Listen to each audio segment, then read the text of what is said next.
Ugh! Google just doesn't understand my search queries. It sounds like you need some BERT. BERT? What's BERT? BERT is Google's bidirectional encoder representations from transformers. Of course. No, but really, this is Google's most important update in the last 5 years. Yeah. It is a big deal, but nobody's talking about it. I know, and that's a quote from Google too. That's Yeah. not just an income school statement. Google has literally said this is the most important update in the past 5 years, and that BERT will be affecting 10% of all search queries.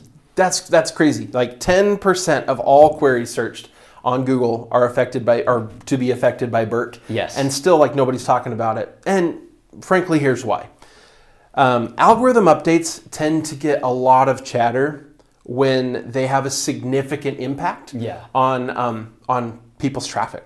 So when an algorithm update comes out and somebody gets a 25% or a 50% hit in traffic and they're just pulling their hair out because this is their income, everybody's talking about that. Yeah. BERT didn't do that. Right. And it's because BERT is a different kind of algorithm update. And I think that's what we want to hit on here today is what is BERT all about? Why does it matter? And what types of searches? It's not all searches, right? It's 10%. So what types of searches is BERT actually impacting? Yeah, I think a prime example of this, and this will really show what we're talking about here, is this article from Search Engine Journal called Google BERT Update, What It Means. So the author was giving a presentation about BERT, and he gave an example query. And what he typed in was, how to catch a cow fishing. So pretty weird. But I have never caught a cow with my that's what you rod. think. So in New England, there's an indigenous bass there that they call a cow. Okay. It's kind of just a term of endearment, I think, just a nickname for it. But something that someone there would search would be, how to catch a cow. Yeah. And so because before BERT, Google would have just put a bunch of farm animal cows in the results, right? And they did, right? Yeah, that's exactly. the example they gave. Yeah. And so it's because cows are a much more searched term than the bass striped fish, bass. right? Yeah, Yeah. exactly. But now Google can look at the context of what you're searching using this new AI that they've come up with, and they can actually give you the search results that you're looking for. Right, and so that's the important point here is that, what they're suggesting is that about 10% of searches, for one reason or another, the wording of it isn't necessarily clear through traditional means, right? Through the old algorithm, couldn't tell exactly what the searcher intended, and so they would just do their best. Exactly. But what BERT is doing, this new technology, this new AI, what they're doing is they are interpreting the meaning of the actual search. We've been talking about this for a long time now. We have been talking about semantic search rather than keyword-based search. Google has been working on this for a long time. And man, I wish people would just wake up to this because everybody's talking about keywords, right? Keyword tools, what keywords are the most valuable, keyword. And there are places where keywords come into play, especially in advertising, oh, I want to advertise for this keyword. Right. But over time, even advertising is going to get smarter and they're going to say, I want to advertise for this topic, right? Because that's where Google's at. Google is looking at the searcher's intent, and they're getting better at understanding what that is, and then they're presenting the best results. 10% of the time now, they're presenting results that they wouldn't have been able to present before because of this AI. So it's a big deal, and there are a couple of big takeaways, I think, for webmasters. Yeah, so the big question is, who cares, right? Yeah. What does this mean for me and my website? Well, it's exactly what you just talked about with semantic terms. Keywords don't matter anymore as much. And so searching for topics for your website instead of keywords, we call it search analysis instead of keyword research now, is really how you rank number one on Google. Yeah, absolutely. So it doesn't matter. We hear this all the time still, right? We do. People are like, oh, well, I'm not writing about that because that keyword, the search volume for that keyword or that phrase, right, which we still call a keyword, even though it's a phrase of words. Yes. But that phrase has a zero search volume. It's well, yeah, maybe that specific string of words has a search volume of, and it's probably not 0, but maybe it's only 50 or even 25. But that topic has a very, very high search volume. Couple of good examples of that. So and this is probably only going to help this article. We've used this example before. We wrote an article on Dirt Bike Planet that was about, here's the topic, choosing the right size of dirt bike based on how tall you are. Yeah. But it's hard to write a headline for that, right? Choosing the right dirt bike size based upon your height. It's just too long, right? Too many characters. And so I don't remember exactly what we called it, but it was basically what's the best dirt bike size for your height? Or I don't dirt even bike think seat height, a complete guide, something like that. And if you search in all the keyword tools like dirt bike height, dirt bike height, or dirt bike size for height, there's so many different search terms that you could have used. Yeah. And you search them all, and the search volume, you'd search 20 of those in the keyword tools, and the total search volume they give you is maybe 50, right? And it's an article that gets 5,000 page views, organic traffic page views per month. Why? Because one, the keyword tools are wrong, and two, because of semantic search. And again, this is only going to get more important. Yeah, an important thing to mention with that is that Google has stated this is only the first of many BERT updates, right? And so this is the direction we're going. This isn't just one update. It's not going to be a one and done thing. Semantic terms are the future of keyword research. Right. And so, as a webmaster, as a blogger, as a content creator, this actually opens up a lot of windows for you. Yes. Of just huge opportunity.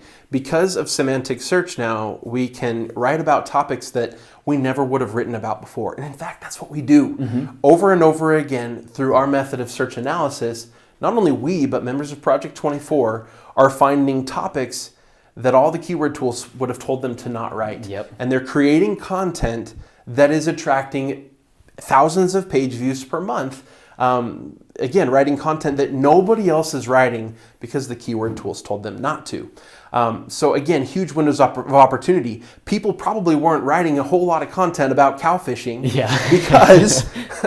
because if you wrote that content, there wasn't a good search that would lead people to your content. And so you just you don't win off of that. Right. But now, with Google getting smarter with their AI, with BERT, our new friend BERT, Google can now identify what people are looking for and point them to your content.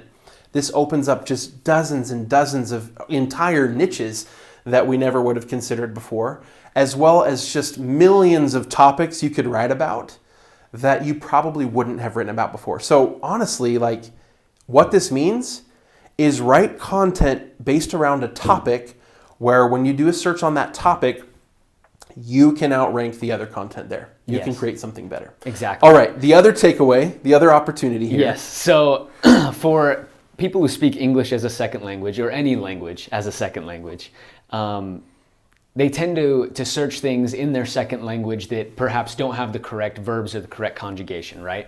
Yeah. I'm sure Google sees this all the time. And so BERT helps with this as well. If for some reason someone puts an in instead of a to, or misplaces their prepositions or whatever, Google can look at not just the grammatical structure, but the context of the search. And so, whereas before they might have been really frustrated that Google couldn't understand them, now they can see past just the lower law of the search and be able to understand exactly what they're searching. Exactly, which again means that if you create content that's just geared toward a specific search idea, search topic, you can rank. It doesn't matter what keywords people type in, as long as the intent of their search would lead them to your content. Yeah. It changes the game. And I'm hoping that you're understanding how substantially this will be changing the game going forward. Now, if you wrote content geared for keywords in the past, and the content is good, it is just the best, most relevant content for that search, independent of which keyword people typed in, your content's still going to rank. It's not going to hurt you that you did it that way in the past. More likely than not, what this is doing is just opening up all sorts of new avenues that you can go down that you probably didn't explore before if you were entirely focused on keywords. Exactly. So we mentioned cow fishing before, and that's kind of an obscure example. Sure. Right? Yeah, so okay. Let's look at one that's a little bit more applicable. On Google's blog post that they released talking about BERT, they gave a few really good examples. We'll leave the link to that in the description so that you guys can see all of those examples. One was, do estheticians stand a lot at work? That was the query that they used.